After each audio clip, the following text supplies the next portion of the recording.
Okay. All right. So today, I'm going to go through first that co-contraction exercise for you, Sarah, and I think Jess also wanted me to go through. But today's focus is going to be on breathing, but we're going to look at it from two lenses, from like the core, pelvic floor, alignment, all that kind of lens at first. And then we're also going to look for the lens of breathing for performance. Like how do we breathe when we're running, and how to actually use just breath training as a way to potentially accomplish some of the same tasks, like increase your VO2 max and those kinds of things by just simply like sitting and breathing, or incorporating some like low intentional breathing into some lower level cardio.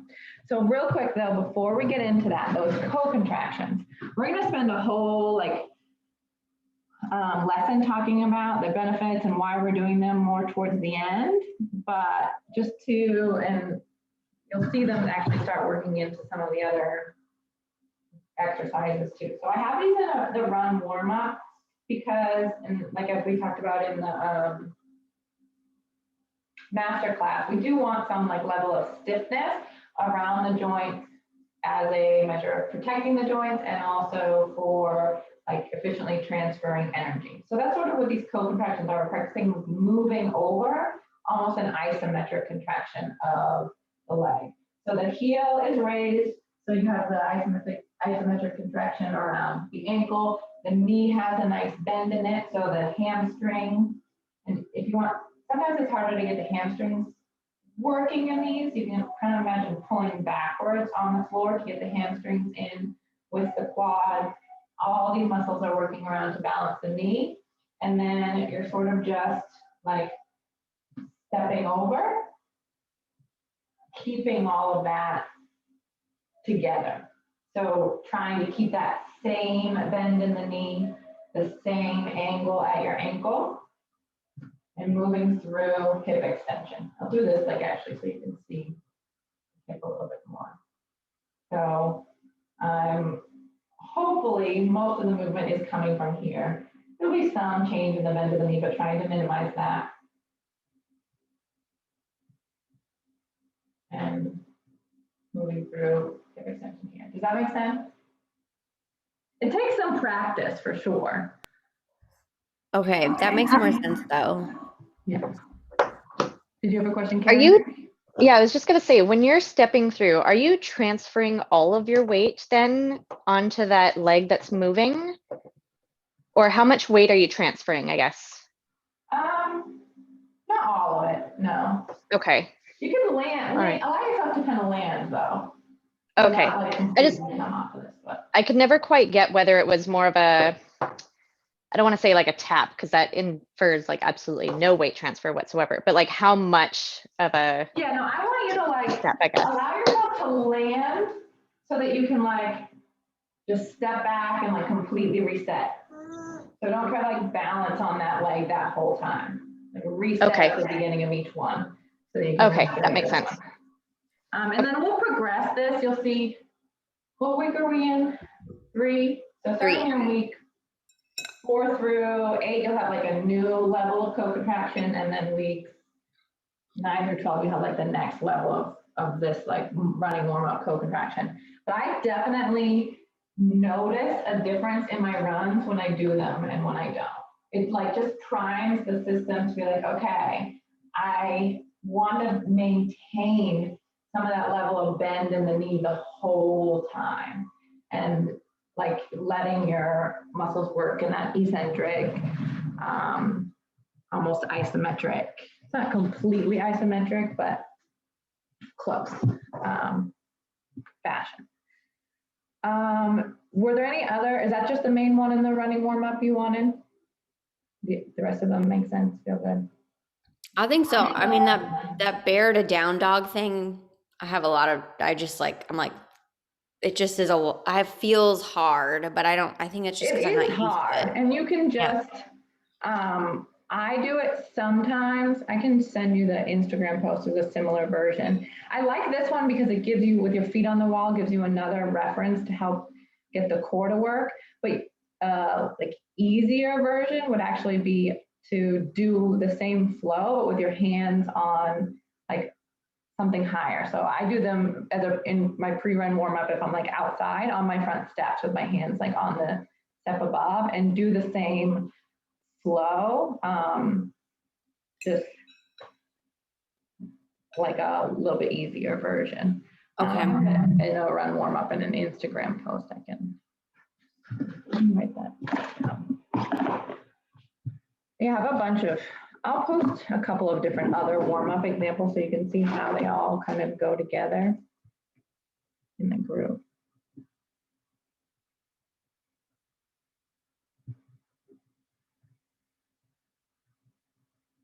Okay.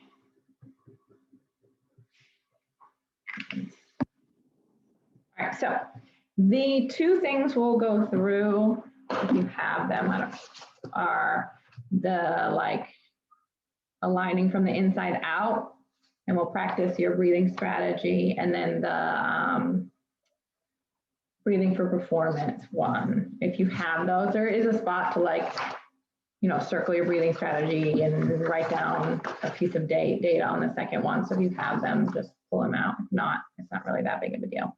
Okay, so let me share my screen and we'll go through the positional breathing alignment one first, and then we'll try a couple of the breathing strategies, and then we'll go through the other section second. And if any questions come up, put them in the chat or just unmute yourself, either way. All right, so the first, we're gonna go through this alignment for breathing and breathing for alignment. So I kind of think of it as like a chicken and the egg kind of situation, because how our body is aligned, how our pelvic floor, our core are stacked, and how our core interacts with those things, our pelvic floor and diaphragm are stacked rather, affects the way we breathe and the way our core works and the way we transfer energy as we run or do anything really. But the way we breathe, and some would say, I would say the way we breathe affects, and some would say even dictates our alignment overall. So it's like, which one of these do we try to work on first? So we're going to look at it from both directions, both just understanding what alignment means and then using positional breathing strategies to make alignment feel more natural to your body, if that makes sense. So the core canister, you have the abs, you have your back muscles, the multifidi, we're going to talk more about in week 5. You have your diaphragm, you have your pelvic floor. They all work together to create intra-abdominal pressure. So this protects the spine and internal organs and helps you transfer force across your body. So if, let me see, can you see me? Can I get a little bit bigger? So one way of looking at it is using this like stacking bowls situation.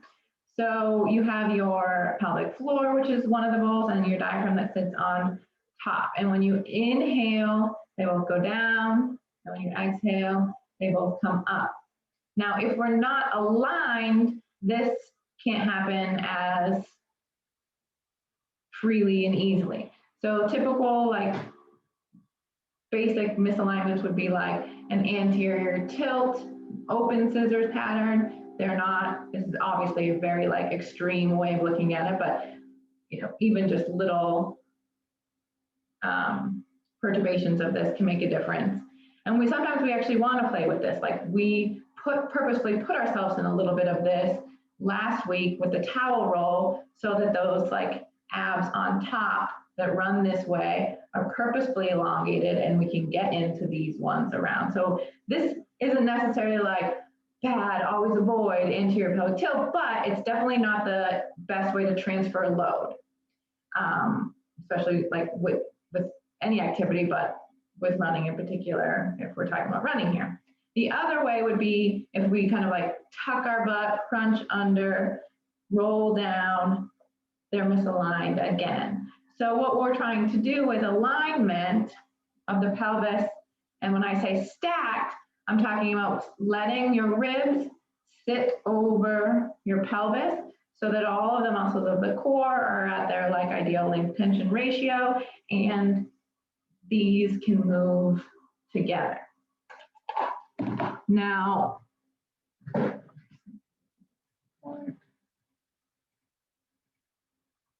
first we'll talk about aligning the pelvis. So if you stand up, actually I do want myself bigger again.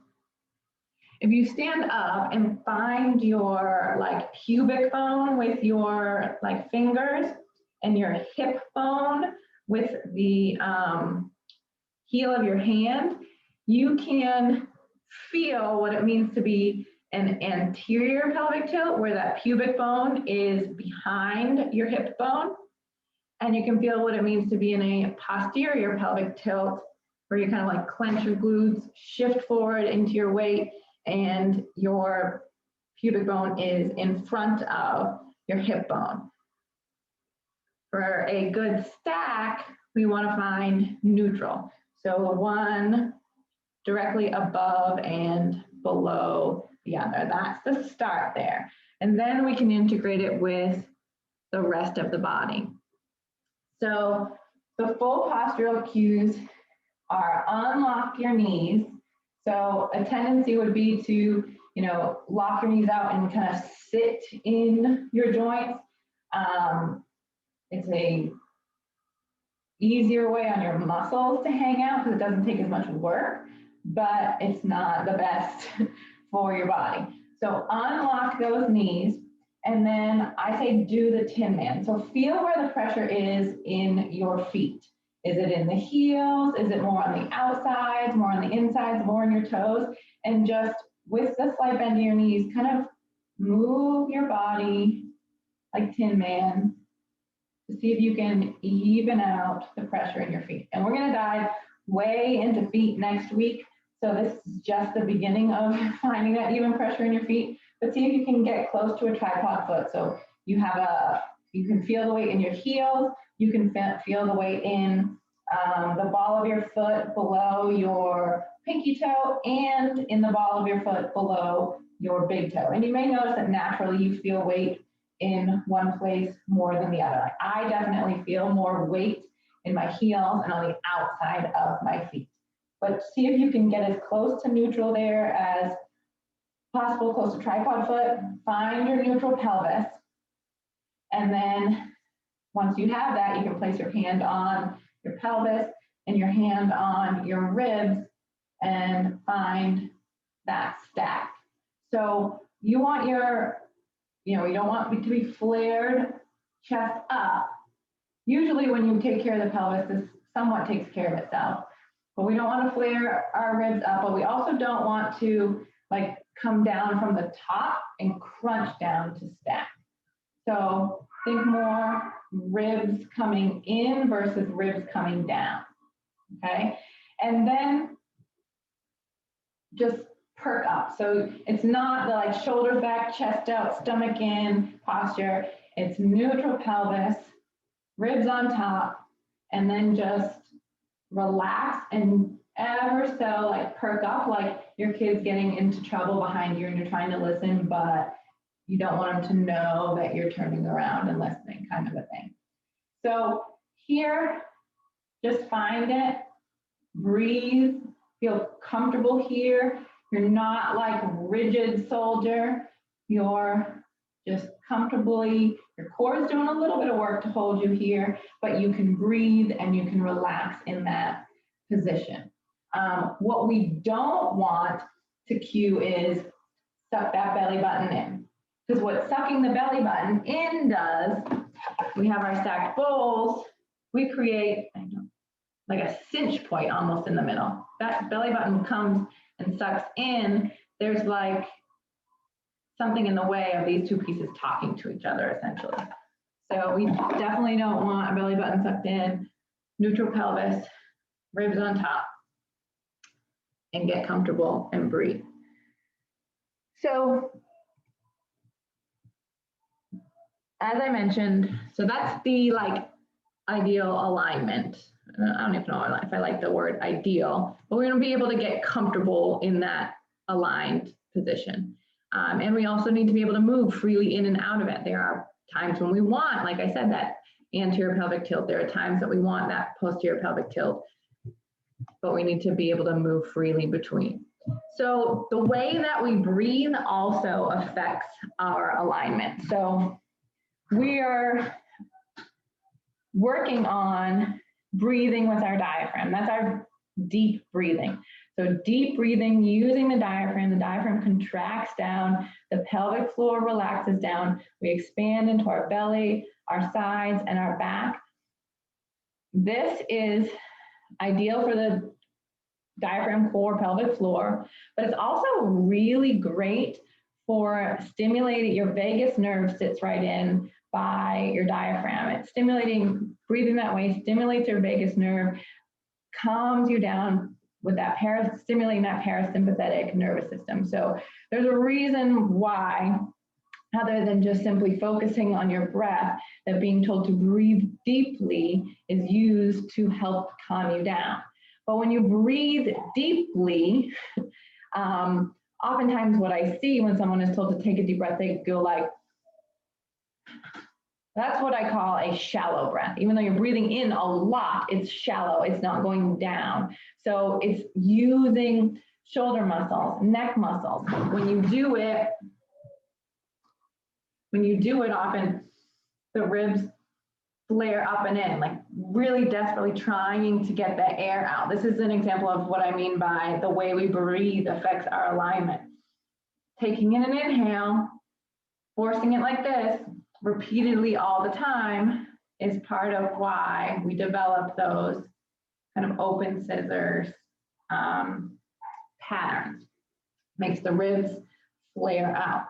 And this actually stimulates your fight or flight system. So it's like, I think, hyperventilating, getting up into your neck and shoulders. So you get overworked neck and shoulders. If you're running and you feel tension in this area, that's a really good indication that you've kind of switched over to a shallow breathing pattern. And just take a couple of reminder, like deep diaphragmatic breathing. Don't have to breathe that way intentionally all the time as you run, but it's good to do like a reset every once in a while if you're feeling the tension up in here.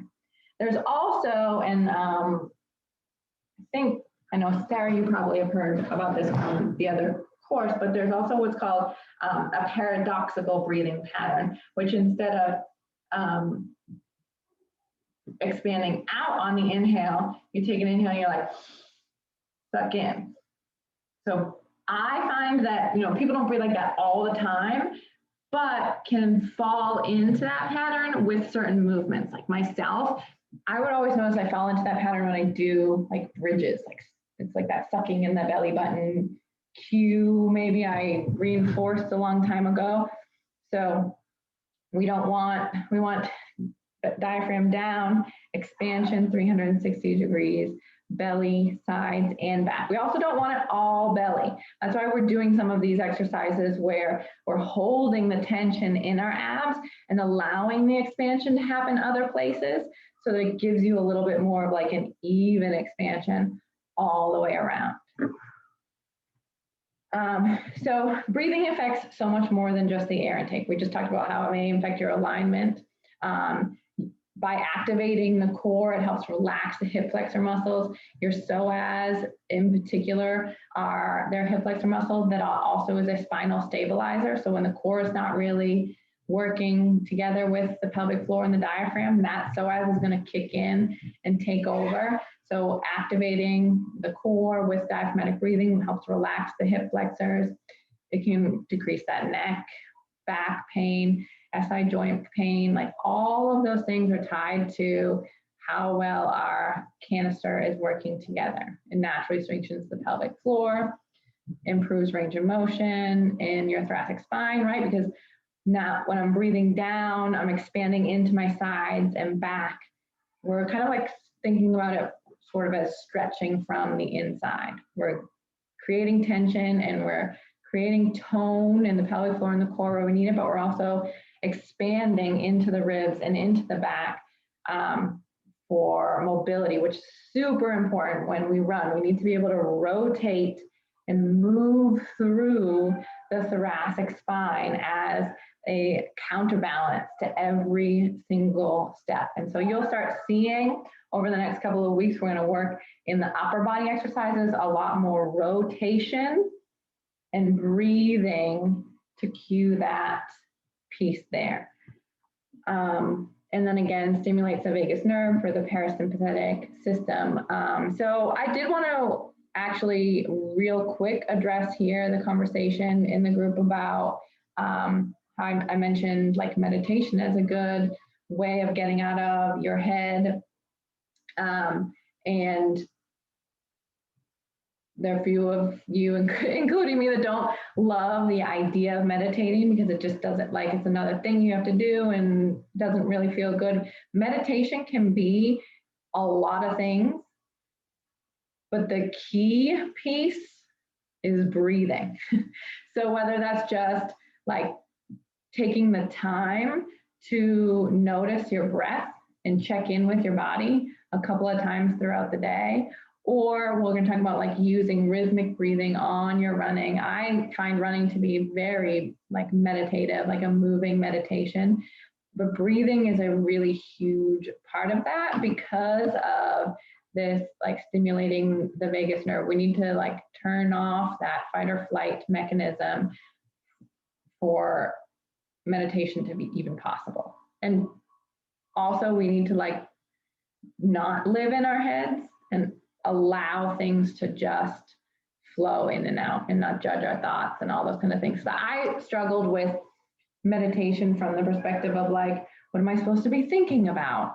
I can't not think about things. I'm supposed to not think about things, but I think it's a more of like allowing yourself to think, but not judging any of your thoughts and letting them freely flow through your brain. That's just kind of like my thoughts on meditation, but I totally get how it can be an annoying thing to think about doing. And for me, it's just sitting in the morning with my coffee before I turn on the computer or look at my phone and just like breathing in the warmth of the coffee for like 5 or 10 breaths.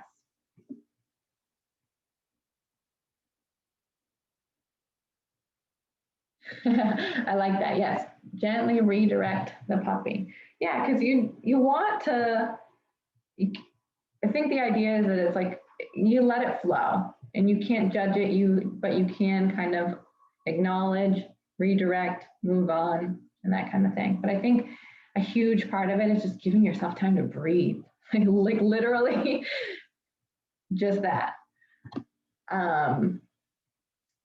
Okay. So once we master this idea of the deep diaphragmatic breathing, so we've been practicing it with just the hook line breathing and the all fours breathing over the past 2 weeks. Now we're going to actually harness that ability to take that deep inhale, hold some tension in our abs so that we can take another deep inhale and intentionally send that expansion where our body needs it. So think of it as sort of like stretching from the inside and improve our overall alignment. So to decide the right one for you, we're going to use that toe touch or toe touch to squat. So if you remember yours, whether you were like limited, full, or excessive, and then whether you were limited and full here, we're going to use that to decide what your body needs in terms of that stretching from the inside. With the, when you have this chart on one of those handouts, deciding which breathing strategy to use. So if you were like toe touch excessive, but your toe touch, so let's do this way. If you're toe touch excessive and you're able to toe touch to squat all the way, that tells me, well, just toe touch excessive in general tells me that you need more hamstrings. Get my whole pelvis here. that you need more hamstrings to help stabilize your pelvis. So the hamstrings attach on the back here to kind of pull your body back, your pelvis back more naturally into that alignment. Now, if you were toe touch excessive, you definitely still need those hamstrings, but you were limited in the toe touch to squat. That sort of tells me that, yeah, you're sitting here more in like this anterior tilt, but you probably are like pretty compressed in the back here. So you need some expansion back here. Unfortunately, anyone who is toe touch excessive and limited in the full squat is going to need to use 2 breathing strategies. The 90-90 breathing is going to be the one that's going to help you get the hamstrings to pull on the back. And we're going to dive deep into really feeling those hamstrings and the deep abs together in week 5, because they sort of work together, and it's really important combination. So if you were toe touch full and toe touch to squat full, give them both a try, see what feels good. Unless you were like really limited in overhead or applies, in that case, you might want to go towards rock back, because that gives you the more expansion. If you're more limited in overhead, which was this one, that will give you more expansion in the back that you need.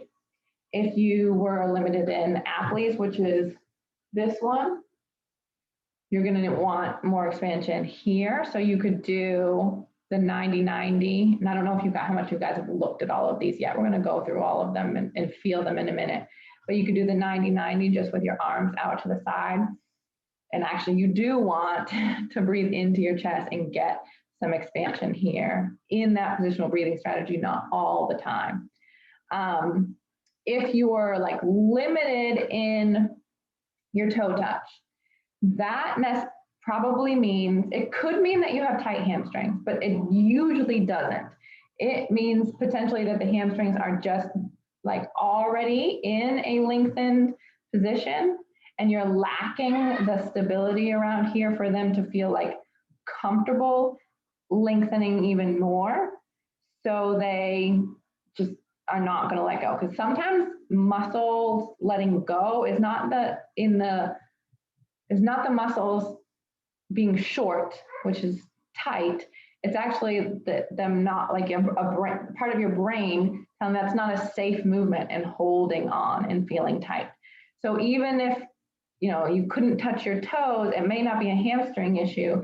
It may be that you need some expansion all along your back to help the pelvis sit more neutral and help your ribs and your diaphragm sit more over your pelvis, so that your abs are really doing their job, so the hamstrings feel a little bit more comfortable with movement. So that's what we're going for in the different types of breathing strategies. So the rock back is more expansion in the back and around the sacrum, especially for those of us like me who are like really compressed back here. We want to get expansion along the back side. That will also help with being able to internally rotate and move. It'll help with being able to nutate for hinging and those kinds of things as well. Or the 90-90 breathing, which is going to help us to really pull those hamstrings on board with the core. So I'm going to, actually, before I stop sharing my screen, there's a couple of ways that we can cheat when we're doing these exercises.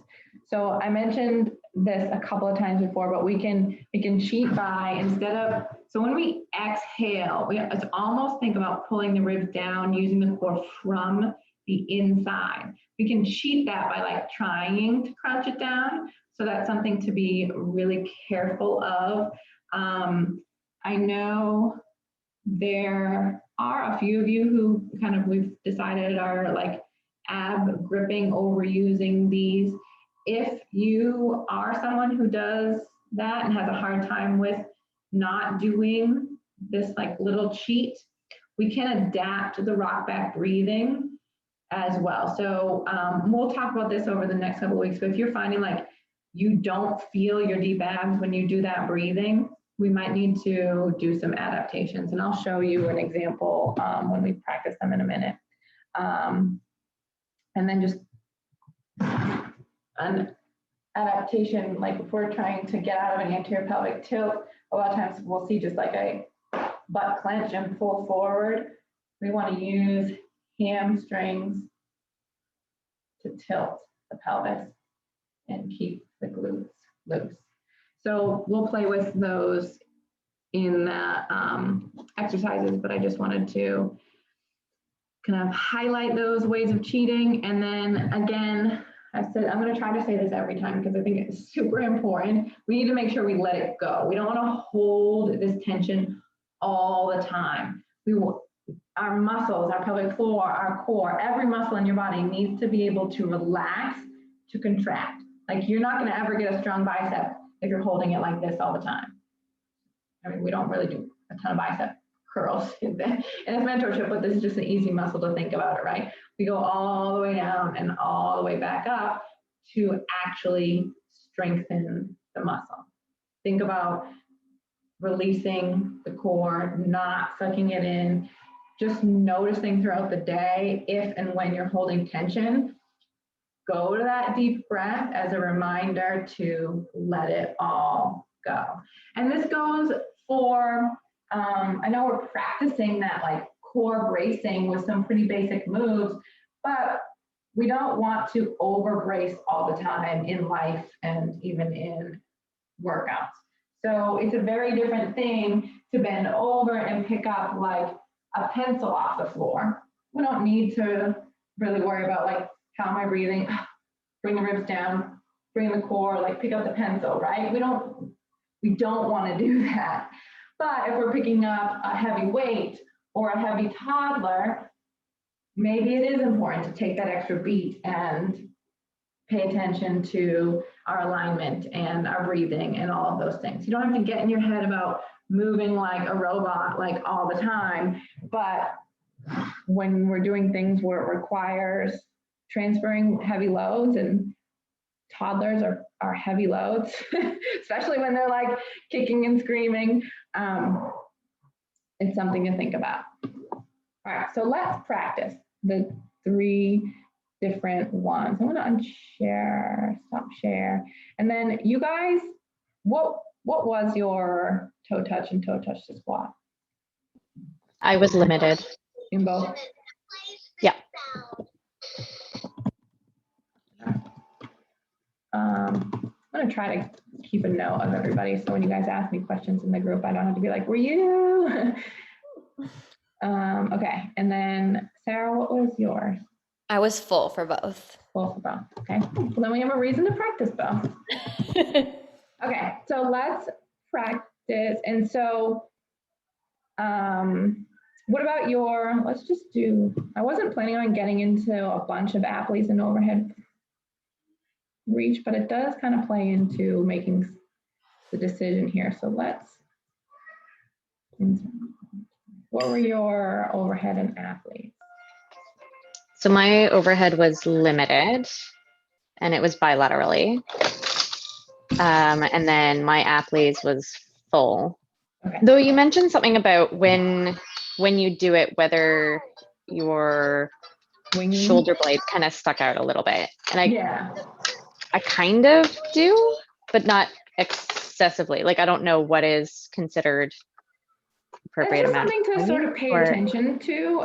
It's not going to factor into the breathing strategy as much, but I'm getting all like confused as to which workouts are which week. I don't know if it's next week or this week. Let me see.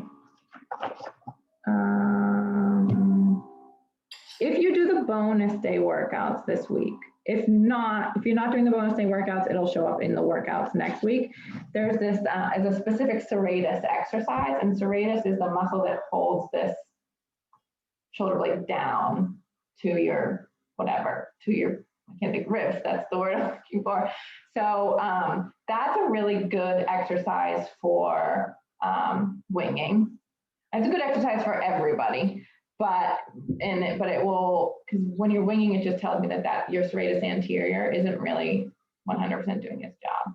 And that's a really important muscle. Like when you do a push-up, you get to the top and you push through. That serratus is like the muscle that does that. It's responsible for any sort of like reaching, like reaching into the cabinets, lifting it maybe up over your head. So it's not factoring really into any of these, but it's just something to like to note. But yeah, your serratus will do this. It's called serratus up. Sometimes naming exercises is like, I just call it what you do, because not everything has a name. So it's called serratus up the wall with a foam roller. Literally, that's what you're doing. Sarah, you probably recognize that one from the other course. I love that one. And it's a good one too to like do even, sometimes I do it in part of like my warm-ups, if I'm doing like heavy overhead stuff or something like that. But I put your name instead of overhead. That would have been confusing. And what about you, Sarah? I'm full for the Appleys. And then overhead, I think I'm slightly limited. Okay.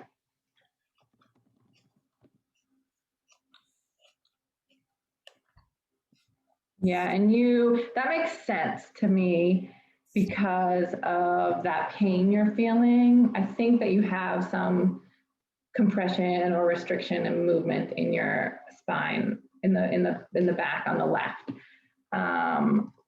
So for you, then I probably would recommend doing both the 90-90 and the rock back, because you need the expansion more up top. Yeah. That left side.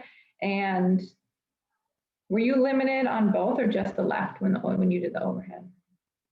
Oh, I think both sides slightly limited. Yeah. Because if it was just one, then I might have you do different things with your hands. But if it was both, just do the regular rock back. Okay, so let's try them if you guys want to. We won't try the inverted. Well, actually, Carrie, you might want to just because it's a good. Yeah. We'll try all three. Get my step, but let me try the inverted. Okay, so the first one we'll do is the 90-90. So for the 90-90, you want to have your feet against a wall and you want to make a 90-degree angle. So a 90-degree angle here and a 90-degree angle here. And the goal of doing this is with the breathing to get proximal hamstrings. So I want your hamstring to be working like right at the bottom of your pelvis where it attaches to your sit bones. So that can take a little bit of practice in finding. So pulling your feet down on the wall without pushing in as much as you possibly can. Of course, you need to push in a little bit so that your feet just don't fall off the wall when you pull down, but trying to get as light kind of in the push and mostly a pull. So just do that for now. Don't move. Don't really even worry about how you're breathing. Just see if you can pull that sensation of pulling your feet down on the wall and feeling these hamstrings in the back kick on. Do you feel it? Not really. I feel. You might not like, just touch your hand. Do you have your other hand back down there? Touch. Yeah. Was it like? Okay, yeah. Yeah? Okay. Yeah. Cool. All right, so from there, we're going to use the same breathing, right? So inhale, diaphragm down, belly sides and back, and then exhale. Now I want you to get every last drop of air out on the exhale, and then pull that same motion. so that your butt comes off the floor, but not your low back.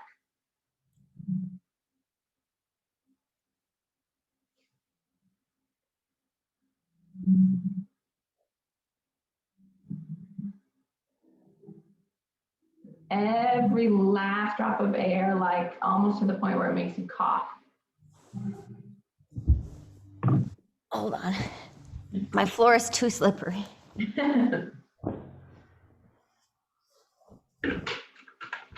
Your sliding bag. Let's try that again.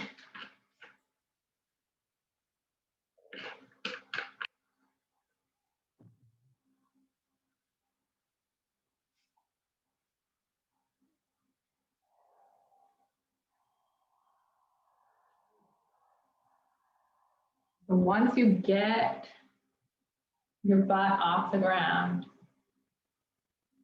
just hold it and then breathe there.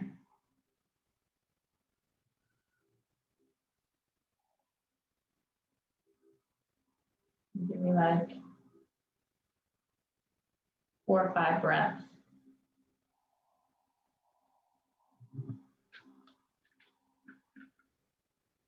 I feel like I can feel it. I feel what I think I'm feeling what I'm supposed to in my lower body. But also when I'm doing this, and I've noticed this over the last week, I tend to like do this, like my shoulders, you know? Yeah, so take actually your arms. Uh-huh. Okay. Not like this. You don't have to put them like straight. As much as like wherever you can do it that feels comfortable, that they're just as high as they can go, but just relax, if that makes sense. Yes. And if you want, like if they're still kicking in, hold on, let me get my foam roller. Oh, shoot. I'm not gonna go get my foam roller because the baby will find me. Pretend it's the foam roller. If you're still doing it with your arms out like that, you can take the foam roller up above your head and, well, I guess I don't need to take that, but, and press into it. Okay. Like with your hands like this, like press into the foam roller with like almost under your wrist. And that will kind of take this part out of the equation. Okay. Right. But you feel the hamstrings, you feel your abs, all that, good. Yeah. And then you'll probably want to do the rock back as well. So the rock back, oh, you tried it already, right? Yeah, it felt really good. This one does feel good. And you might feel a little bit of a, like almost like weird muscle burny sensation under your serratus if you do it for a long time, which I kind of like. So you get in your all fours position and then really just rock back, right? So then you want to push through the shoulders so you're not sinking, and kind of check in with this every couple of breaths because it's you have a tendency to sink. And then give yourself a little bit of a tuck, not like a super crunch tuck, but like that same idea with the hams, pulling with the hamstrings and crunch under. Now, if you're feeling like you're crunching with your abs, you put a pillow and hug it to sort of prevent that from happening in this position. So the pillow will kind of act as a reference point. You'll feel it if you're crunching down into the pillow and try to just stay like not crunched down. So from here, do the same breathing. Inhale.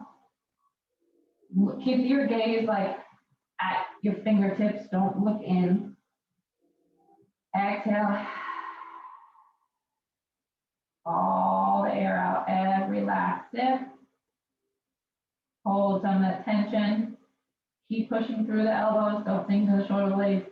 Inhale, and you should expand all along your back.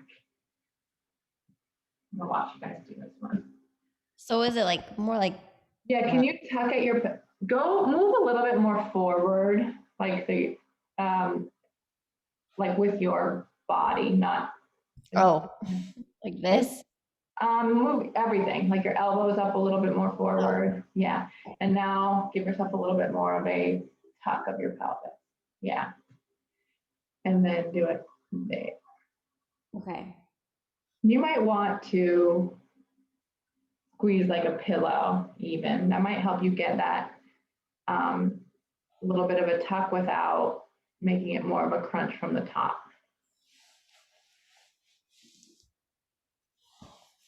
No, you don't, that's a pretty thick pillow. You probably don't need to fold it. Just take the whole pillow. Yeah, like the crease of the pillow at the here and just fold over it. Yeah.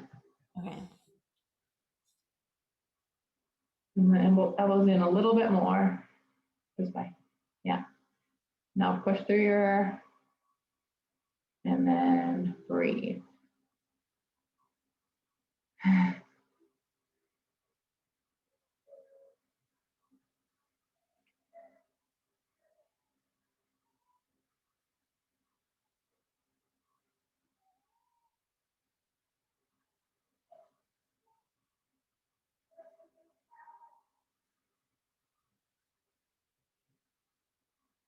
Try to hold a little bit, Sarah, try to hold a little bit more tension in your abs on the next one. I saw some good expansion in the back, but see if you can hold in the front just a little bit more and send a little bit more towards the back.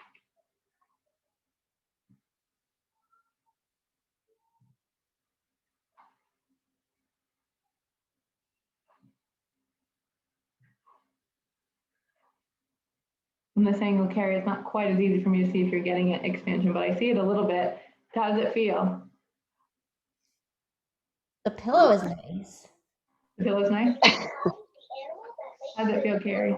You feel like you're It getting... feels, yeah, I was reflecting on it the other day when I did it yesterday, and I noticed that I could feel that more control in my pelvic floor in this position a lot better than the hook line or the other one that we did last week. Right, and trying it in the inverted might even be even more so better.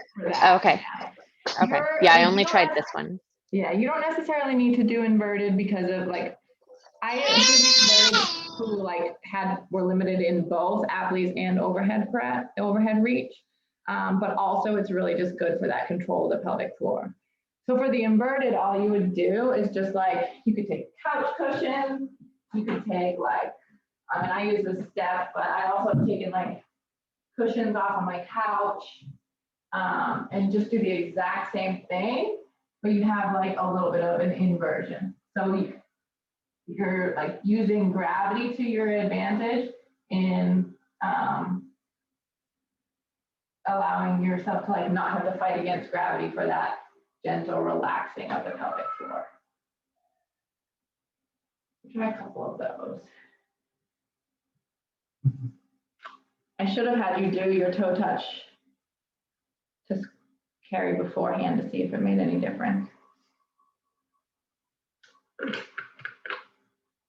I don't know how many breaths you've done so far, but maybe not even necessarily right now, but next time you do it before a workout, do your toe touch and then do the breathing and then do it again and see if it makes any difference in your range. Just to see if we're on the right track, because if it's not helping, then this may not be the right thing for you, you know? So okay, sounds good. I even made a note to have you do it ahead of time and I still didn't. But yeah, remember maybe next time you do it. But I mean, I guess you could do one toe touch and another set right now just to see if you want to, or if you're feeling like, also if you're feeling like you really can't focus and do it because you have another human hitting you while you're trying. This always helps my pain. Like my pain always feels better after this. Just because it's expanded. Yeah. Okay. I think especially you haven't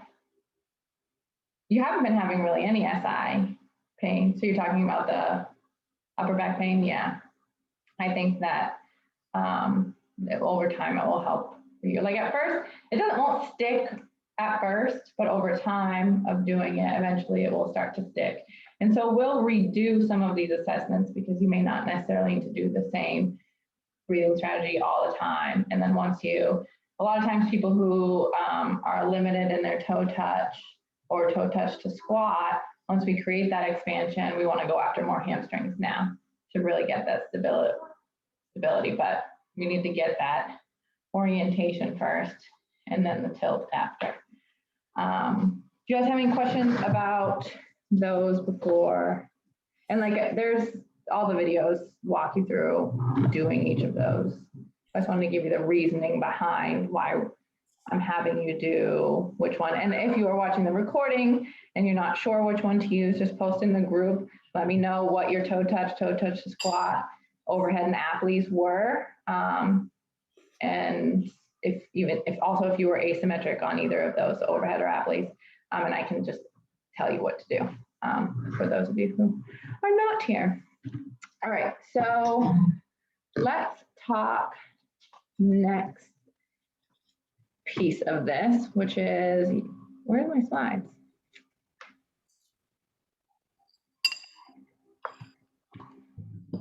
Breathing for performance. So when you are running, we don't need to like really overly focus on doing any of these different breathing patterns or strategies. Or only thing I would say is if you're feeling tense, take a couple of set diaphragmatic breaths. But what I do want you to try to do with running is breathe rhythmically. So again, notice you follow into a shallow breathing pattern with that neck and shoulder tension. Try to stay relaxed as much as possible up top. We don't want to be like floppy, like Phoebe running, but we do want to have this counter rotation happening, which requires that we're not holding a lot of like tension in the core as we move. So breathing kind of helps reinforce that relaxing and doing so rhythmically. So the number doesn't really matter. I say inhale for 3 steps, exhale for 3 steps. It could be 2 steps, it could be 4 steps. Try to just match your inhales to your exhales and find that like number that works for you and feels good for you. And it might even vary depending on if it's like an easy run or a hard run, but just try to keep it rhythmic in nature. If you are up to trying it, we'll talk more about this towards the end, but breathing through your nose only in some of your very easy running. This is something you'll definitely have to work up to if you've never done it before. So when I say inhale, exhale with running, it could be inhale through your nose, exhale through your nose. That's only going to work if you're running easy. And for me, that's how I know that now that I've built myself up to it, and that's how I know whether I'm running easy or not. If I can't breathe in and out through my nose the whole time, I'm not actually running easy. But that's not a rule for you by any means. It takes some practice to get up to that point. It could be 3 in through your mouth, in through your nose, 3 out through your mouth, or it could be 3 in through your mouth, 3 out from your mouth. It doesn't necessarily matter. Just trying to keep it rhythmic. And then we'll talk about working up to from your nose only in a minute. So nasal breathing increases your CO2 tolerance. Your CO2 is required for your body to use oxygen. So for your body to effectively use oxygen, you have to have some CO2 around in your body. So inhaling through and exhaling through the nose creates higher actually oxygen usage because it keeps a little bit of a baseline carbon dioxide level. And it allows us to do this with less physical fatigue because the heart isn't actually having to work as hard to get the oxygen out to your body. So if you are a mouth breather, like just noticing first, whether you breathe through your nose or your mouth most of the time.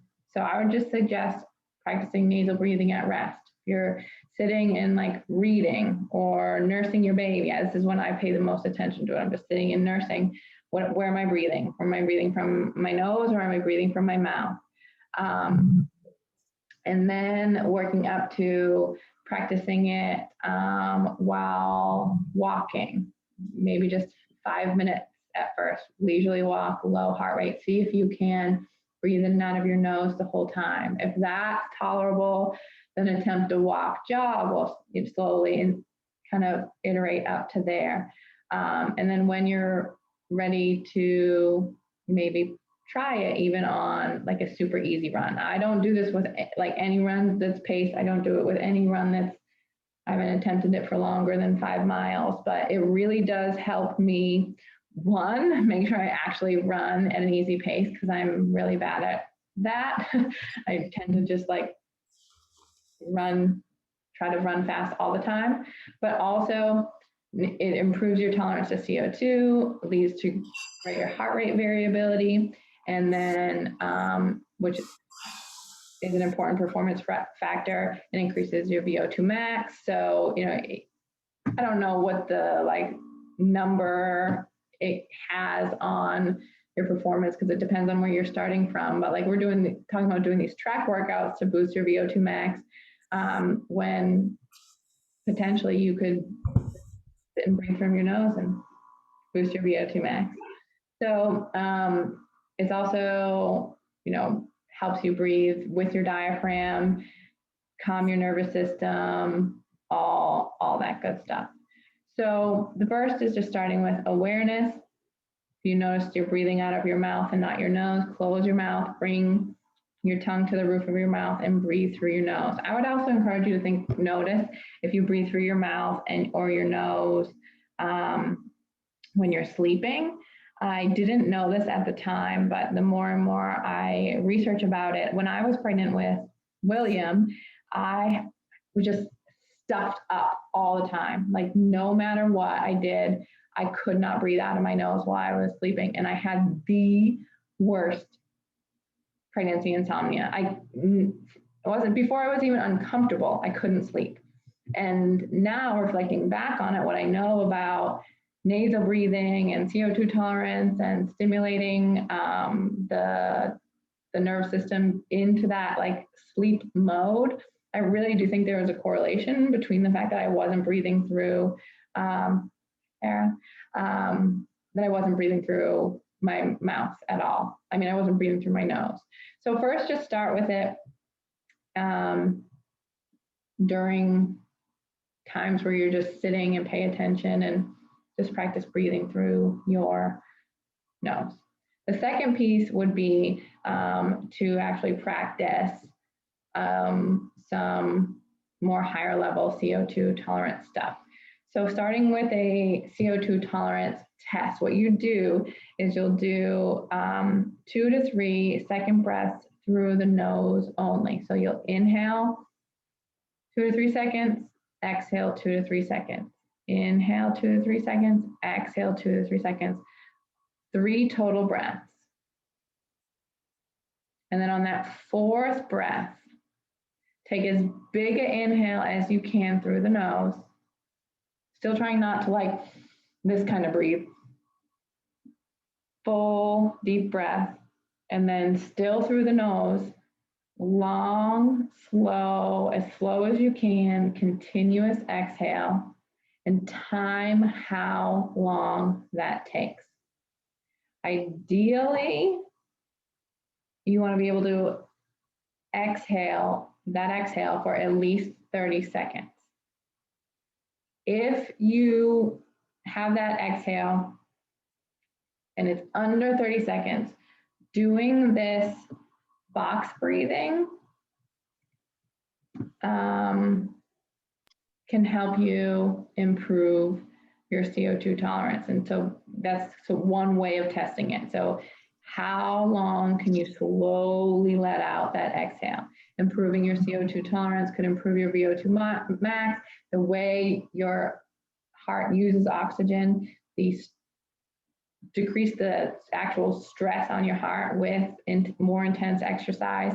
So going through and practicing this, starting with, if you were below 30 seconds, maybe inhale 4 seconds, just pick one number and stay. So inhale 4 seconds, hold 4 seconds, exhale 4 seconds, hold 4 seconds, and keep going. Maybe do that for like a week or so, retest, move to 5, and so on. If you were greater than 30 seconds, then you could start doing this same box breathing, but maybe start with 5 seconds and then progress to 6 and more. If you were greater than 60 seconds,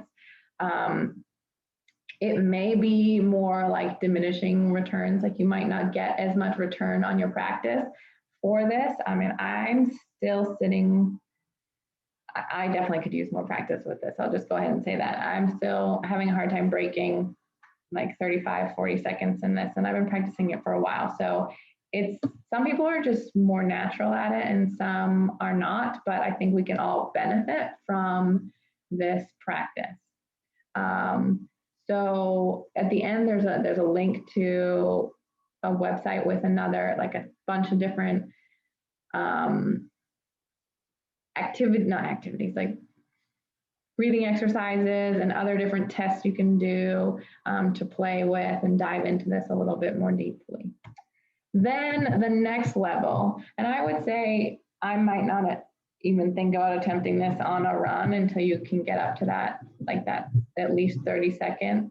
But starting with nasal breathing with very easy conditioning. So at the end of your strength workout, that conditioning portion, think about making that whatever steady state cardio you can do, just breathing through your nose. So starting with walks or riding a bike or potentially even some short, slow jogs, but definitely start with walking if you've never done it before, and consider integrating just nasal breathing.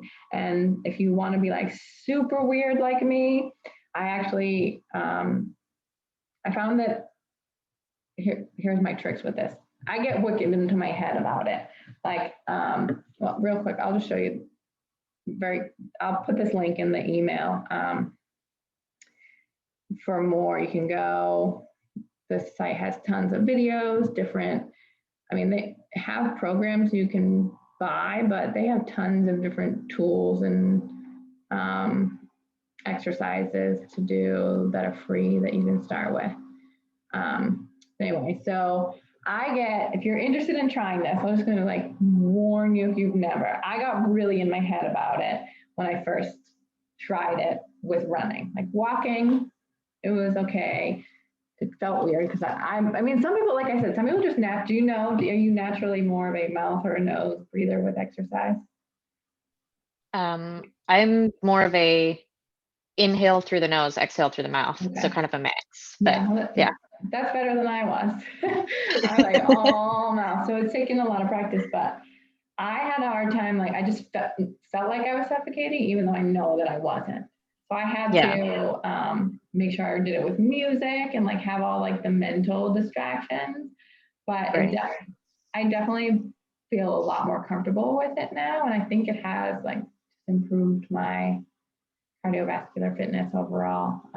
But again, I said this in the first call, but I just want to reiterate, I'm going to throw some different ideas at you, and this being one of them that you can try, you can take it, or you can leave it. And it's just something that is tied in with the theme of breathing.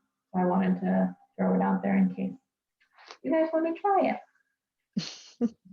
I know I did try it one time during one of my walks, and I remember one of the things that I had an issue with was because I was thinking so much about it, I felt like I could feel it in my jaw, like trying to remember to keep my mouth closed. So I have to kind of remind myself to relax the jaw portion. I think while doing it. The tongue to the roof of your mouth sort of helps you close your mouth without clenching down. But I'm a jaw clencher too, so I definitely have to be careful of that. But I just think it's super interesting, and there is a decent amount of research to back up doing it now. And it's just breathing. And other things that I do too with the idea of the box breathing, when I'm reading to my oldest at night, I'll, at the beginning of a page, take a good long inhale through my nose and try to read as much of the page in a slow, controlled exhale as possible, and with a goal to like get through the page. I mean, of course, it depends on the length of the page and all that kind of stuff, but that's another way you can sort of integrate these like weird little practices into life. But yeah, the time I spend the most time with it is breastfeeding, honestly. On the breathing? Yeah, just the nasal breathing, and then the box breathing. Yeah. It's just sometimes you're just sitting there. I mean, you can sit there and on your phone or do other things or gaze lovingly into your baby's eyes, but sometimes, especially in the dark, like that's what I would do. Yeah. Breastfeed and box breathe. But it's funny, I've never heard of the box breathing as a performance aspect, but I do it with my mental health clients all the time as a anxiety. Right. thing. Yeah, it does both, because rhythmic breathing in general and using the diaphragm, it has that the parasympathetic nervous system. Yeah, the parasympathetic nervous system, but it also can improve your CO2 tolerance in the process. So cool. Yeah, I read this. I got really into this whole playing with breathing thing because I listened to a podcast. I think it was the guy associated with this website that I'm gonna link to you guys, but he ran a marathon without running a single mile in his training. And he just did all of his like strength training, and everything was just like mouth taped, breathe through your nose all the time. And he ran the whole thing with his mouth duct taped shut, breathing through his nose. That's insane. Isn't it? I mean, he's a very fit person already. Like he's a strength and conditioning coach who did it, I think. But like still, just think about someone who ran a whole marathon without running a mile in training beforehand. And it sort of speaks to that like idea of we need strong, if we can intentionally build a strong body for running with strength exercises. And then he trained his cardiovascular system completely separately and just put them together and ran. So I was like, I have no desire to do that because I enjoy actually running, but I thought it was very interesting and really speaks to this idea of like, you can use lots of different tools to support like the running as a whole. So have you noticed any changes in your performance doing it? I think so. I mean, I haven't been really training for anything for a while, so it's hard to 100% say, but I do think that, I mean, I've been killing my track workouts, so that's good. Maybe, yeah. I think if you take the correlation between like track workouts as being a VO2 max thing, my track workouts have been disproportionately better performance than my other runs, if that makes sense. So I would say then, yeah, maybe. But I noticed that it's just easier for me. And I think, like I said before, like one of the biggest advantages of building this in has been it's a tool for me to know when I'm actually not running easy, because you can't nasal breathe if you're not easy running.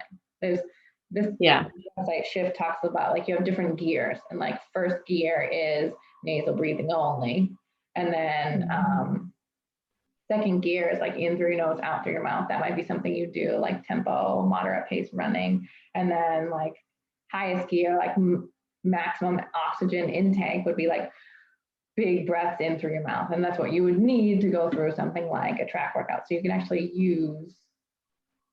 think of how you're breathing as like a gear system on your cardio. So I use it mostly as a tool to say, can I breathe through my nose right now only? If not, then I'm not running easy enough. Because I practiced it at first, like I couldn't even breathe through my nose when I ran. I made it to the end of my street and I was like, oh, I'm not doing this. But it definitely took some practice. That one time when I did it while I was walking, I did have a hard time keeping it up because of feeling that suffocation, like you said before. And I think it's more even mental than physical. Totally. As long as you actually are running at like a pace that's appropriately geared to that level of cardio. For sure. So I actually do tape my mouth closed. Well, I don't really anymore. But if I'm gonna do it for like, because now I've really only been using it with the easy pace in a tempo run. Because I find it a hard time. Especially have a hard time repacing after running fast. So I'm sort of using that as like, okay, how quickly can I get back down to the point where I can breathe through my nose as a pacing mechanism. But before that, I would have to tape my mouth closed. I think I remember an Instagram post of that. Yeah, like super weird. Luckily, I live somewhere where there's a lot of runners. Like it's just good. Like it's not weird to be like running down the road with like a metronome beeping on your wrist or like right. Some people will look at you weird, but other people will know exactly what you're doing. Right. Cool. And it's why we moved here. We were just like, everybody runs here. We want to live here. Nice. So we did. Awesome. Do you have any other questions about anything? Let me make sure I answered all. I think I answered all the questions people had. I think it was just the question about the warm up. I think that was it. Yeah. I don't. Yeah, I think it's the warm up question. I answered that. All right, well, I would say definitely try the inverted breathing a little bit more. Sure. And allow that to be your, both to get that expansion. So test and retest the toe touch and see if you feel less restricted, but also like use it as a way to practice moving the pelvic floor while holding the tension in your abs on those inhales. I think that. For sure. I will give that a try. I feel like, I didn't bother with the inverted when I was doing it yesterday because I felt pretty good doing the rock back, but I'll definitely give that a try tomorrow when I'm doing my strength workouts. Cool. But yeah, I don't think I said anything about inverted being good for the pelvic floor, and except for in the video for the inverted one. So if you didn't actually, oh, okay, I didn't bother. It was kind of I have time for this. I'm going to do this. It feels good. Okay, great. So and then once you feel like you've mastered, I don't think you need to necessarily stay in the inverted. Just a good way of practicing that. There's some people I would recommend to stay, like if they're very just completely compressed, like applies and overhead limited, then inverted will help kind of get expansion all up here. But that for you, it's just more of a way to practice without taking gravity out of the equation with the pelvic floor.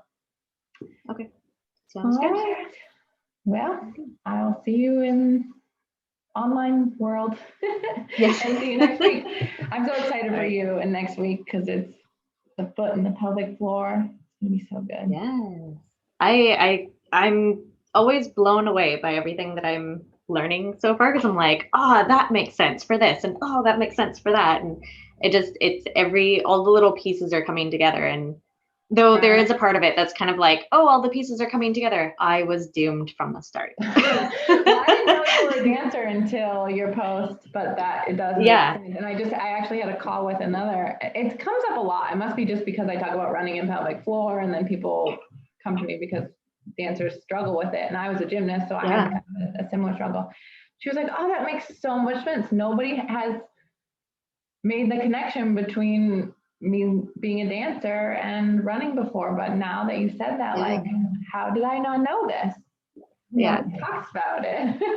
Well, and I find it so funny because again, I had mentioned in my questionnaire about my knee problems, And yeah, like every time I've gone to a couple of different physios, and every time, again, it's all about, of course, strengthening the muscles around the knee, which means a lot of lateral band walks and a lot of clamshells. But then they're making a point of saying, okay, but you have to try and remember to keep your toes forward. Well, that's so awkward for me to begin with. And now it's making sense. Like you're encouraging me to do these things that are making me be more externally rotated to begin with. Right. Yeah.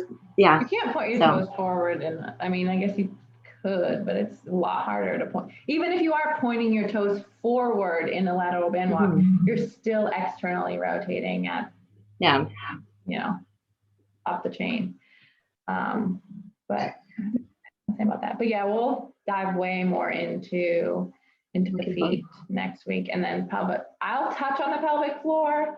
And then the connection to the foot, and then Addie will dive more into the pelvic floor and running. And so we use an approach from a system called PRI, Postural Restoration Institute, and it's all relatively new, but it's where all of the whole narrow, wide, internally rotated, externally rotated, and all the connections up the chain have come from. So that's why I found her and chose her, because she is a pelvic floor PT who is well versed in the same type of concepts that I'm talking about. And like I said, they're all relatively new.